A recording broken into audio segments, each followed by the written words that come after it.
السلام علیکم، کیسے ہیں آپ سب؟ اچھا، کچھ لوگ باہر کے ملکوں میں جانا چاہتے ہیں، جیسے کہ یو کے میں آنا چاہتے ہیں اور کینیڈا، امریکہ، ان ایریاز میں زیادہ لوگ جو ہے نا جانا چاہتے ہیں. اس کے بعد فرانس، جرمنی وغیرہ.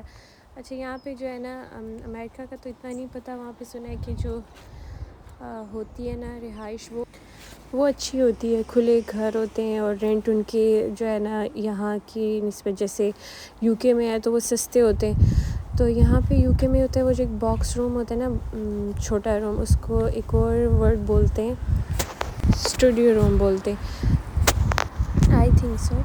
تو وہ روم 800 کا جو ملتا ہے منتھلی. تو یہاں پہ گھر ہوتے ہیں، ایک جیسے کونسل کا گھر ہوتا ہے اور ایک پرائیویٹ گھر ہوتا ہے. جو پرائیویٹ گھر ہوتا ہے تو اس کے تو وہ تو بہت مہنگا ہوتا ہے منتھلی. اسی طرح اس کی جو ہے نا بہت زیادہ رینٹس ہوتے ہیں. اور جو کونسل کا گھر ملتا ہے وہ لکیلی ملتا ہے. ویسے کونسل کے گھر کے لیے ہر کوئی یہاں پہ جو یہاں کے سٹیزن ہیں وہ اپلائی کر سکتے ہیں، لیکن جن کو ملتا ہے وہ لوگ جو زیادہ ضرورت مند ہوتے ہیں ان کو ملتا ہے. اور وہ جو کونسل کا گھر ہے نا اس کا جو منتھلی رینٹ ہوتا ہے مجھے لگتا ہے وہ پر پرسن شاید کاؤنٹ کرتے ہیں جو جاب کر رہا ہوتا ہے اور ٹھیک ہوتا ہے اس گھر میں. تو وہ شاید 100 تک ہوگا، 92 94 کچھ ایسے ہی، لائک 100 یہ ہوتا ہے منتھلی. تو جو دوسرے ہوتے ہیں تو منتھلی پھر آپ سوچیں ایک جو گھر ہے، ایک روم ہے جو اس کا 800 پاؤنڈ، جو سب سے چھوٹا روم ہے. اور یہاں پہ سارے ہی روم تقریباً اتنے بڑے نہیں ہوتے، پاکستان کے حساب سے چھوٹے ہی ہوتے. ان میں بھی ایک سب سے چھوٹا جو روم ہوتا ہے اس کی پرائس میں بتا رہی ہوں آپ کو. اب ایگزیکٹ مجھے اس کی لینتھ ہے وڈتھ کا نہیں پتہ، لیکن ہوتا چھوٹا ہی ہے. جیسے ایک بندے کے لیے مشکل سے چیزیں اس میں رکھی ہیں، یعنی کہ فیملی کے لیے نہیں، جیسے ہسبینڈ وائف اور ایک بچہ، اس کے لیے بھی وہ ایک طرح سے مشکل ہوتا ہے. تو جو پرائیویٹ ہیں تو وہ تو بہت مہنگے.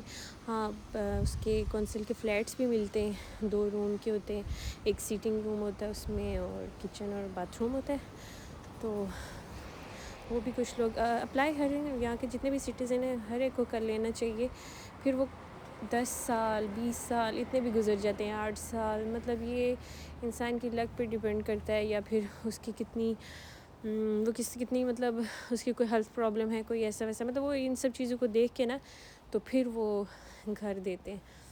تو یہاں کی زندگی مشکل بھی ہے لیکن آسان بھی ہے. جیسے پاکستان میں کھانے پینے کے لیے جو ہے نا وہ اسٹرگل کرنی پڑتی ہے. یہاں پہ کھانا پینا اس لحاظ سے اچھا ہے، جیسے وہاں پہ گوشت وغیرہ کھانے کے لیے نا ایک مطلب مشکل ہوتا ہے، ہر کوئی نہیں افورڈ کر سکتا، لیکن یہاں پہ ہر انسان ایزیلی لے سکتا ہے جو جاب کرتا ہے. تو جیسے اچھے فون، زیادہ تر لوگ آئی فون یوز کرتے ہیں، مطلب ہر چیز یہاں پہ پاسیبل ہے. رینٹ بھی ہائی ہے، لیکن اگر گھر میں 3-4 لوگ جاب کر رہے ہیں اور فیملی کے، تو مطلب ایزیلی اچھے سے چل سکتا ہے نظام. تو ایک بندے پہ تو چاہے یہاں پہ ہو پاکستان میں برڈن تو ہوتا ہی ہے. تو سپوز جیسے یہاں کی منتھلی ویج لائک 2000 اگر منتھلی مل رہا ہے تو اس میں سے آپ یوں سمجھیں کہ 500 اگر ایک ویک کی پے ہے تو اس میں سے آپ 4 ویکس میں سے ایک ویک کی پے کو نکال دیں، اتنا ٹیکس دینا پڑتا ہے. اور پھر باقی یوں سمجھے 1500 اگر بچتا ہے. پھر اس میں ایک بندے کی بات کر رہی ہوں، تو اس میں سے پھر وہ کیا بجلی، گیس اور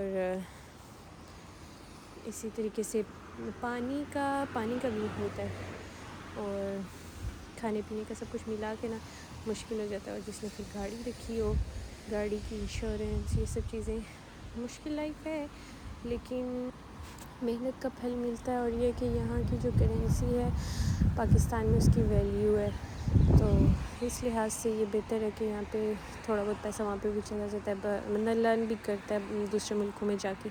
تو باقی اللہ تعالیٰ سب کے نصیب اچھے کرے اور آسانی کرے. یہ جو دنیا ہے نا یہ ایک آزمائش ہے. باقی سکون تو اگر اچھے عمل کریں گے تو جنت میں ہی ملے گا، ورنہ وہ بھی مشکل ہے. اس لیے اگلی سوچ رکھنی چاہیے اور نیک کام کرنے چاہیے. دنیا کے پیچھے اپنی ایمان کو نہیں بھول جانا چاہیے، اس کو فرنٹ پہ رکھنا چاہیے. تو اللہ تعالیٰ سب کے لیے مشکل کو آسان کرے. تو ملتے ہیں نیکسٹ ویڈیو میں. میری چینل کو فالو، لائک، سبسکرائب، کمنٹ سب کچھ کر دیں. جزاک اللہ. پھر ملتے ہیں انشاءاللہ.